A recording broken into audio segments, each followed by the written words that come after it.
So, ayun, wala pa rin si Mr. 11:44 p.m. na. So, okay lang. Minsan-minsan lang naman kasi nag-aaliw. And then, nasagot ko na ba yung tanong nyo kung paano ba magkaroon ng pay later dito sa Toktik? Hindi pa ba? Hindi pa ba obvious? So, eto na ang sagot. Kung napanood mo yung part 1 to 3 ko at ano ba yung ginawa ko, di alam mo na kung anong sagot. Para lang ding sa ating orange basket at sa ating violet basket.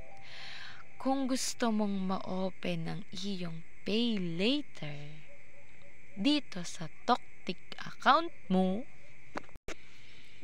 malamang sa account mo, alam nga namang account ko, sa'yo nga, diba?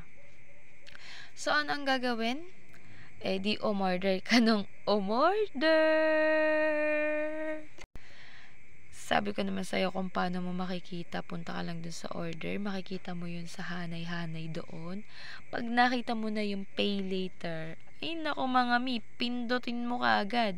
I-active mo agad. Bakit? Kasi ganito mga ka-idol, 'di ba sabi ko sa inyo, ang unang nagkaroon ng pay later ay ang account ng aking mister, yung Toktik account ng aking mister. Ang kaso mo nga, hindi nga namin ma-open kasi nga lagi siyang hindi tinatanggap yung kanyang siguro yung mga information, mga ganon. Siguro hindi siya qualified. So, ngayon,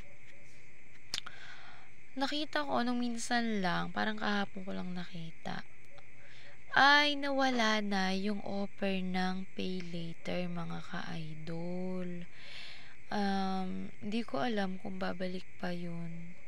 Kasi nga, basta pag nakita nyo yung may offer sa inyo ng pay later, i-active nyo na kaagad kasi baka mawala pa. O ay di pag nawala yun, alam mo na. Pag nawala yun, pwedeng bumalik. O kaya naman, hindi na bumalik. Kagaya ng ex mo, no? Joke lang, hindi ganon. Siguro babalik yun kapag order ka ulit ng o-order. Ngayon, nasagot ka na kung paano. So, thank you for watching. Don't forget to follow me, mga mi. Para naman active ka, tsaka updated ka dyan sa mga utangan active natin dyan.